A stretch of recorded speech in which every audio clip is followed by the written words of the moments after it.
So anyone up for a quick interview? Yeah. All you fellas.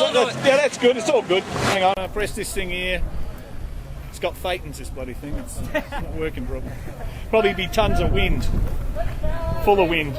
Be like L. Ron Hubbard.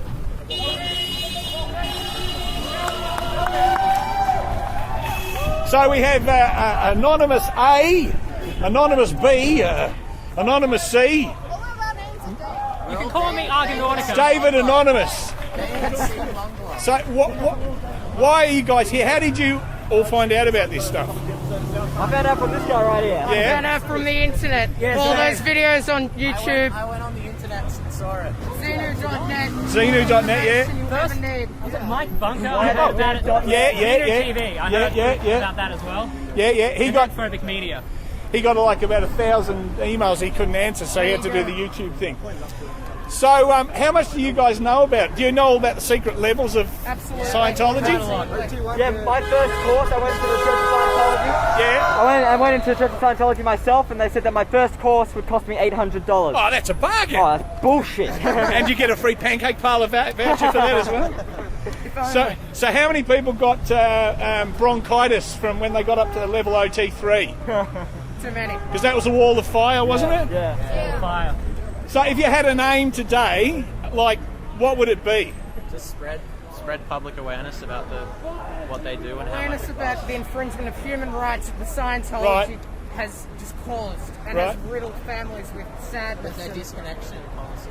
Right. There's also the policy of fair game, where anyone that actually speaks out against the Church of Scientology, considered a suppressive person or SP, can be attacked in any means necessary, including like violence or, well, sued, defamation of character.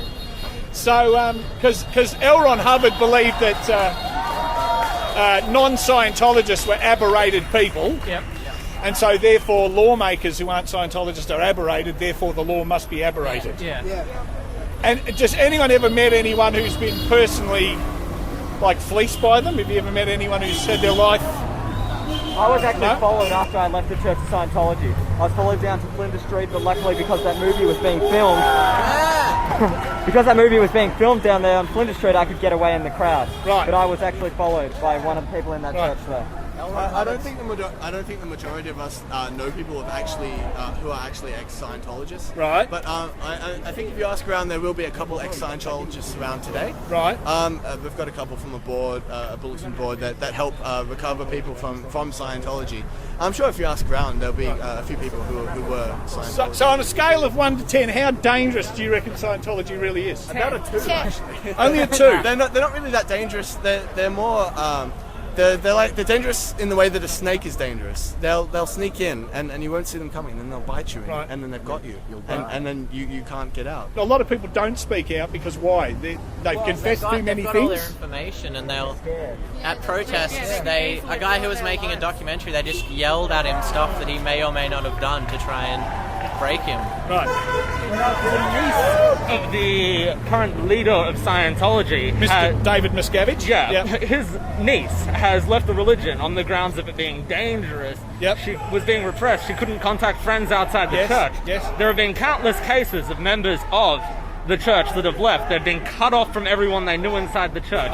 All their savings that have been invested in the church are gone, and it is nearly impossible for them to... Exactly. Well, that was Quentin. Yeah. And of course he was gay, which completely against. Actually got that in my flyer here. Yeah, that's correct. Hubbard says that homosexuals are physically ill.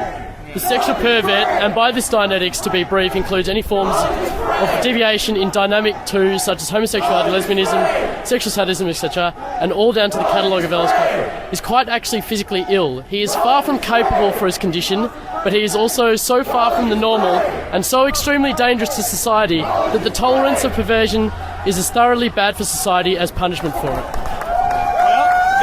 I was going to say, he sounds like similar to the God Hates Fags people, Shirley, what's her name, and and Baptist Church and Westboro. the Westboro, Just as bad. But where would Howard Stern be without him, though? I mean, he's always got him on the show.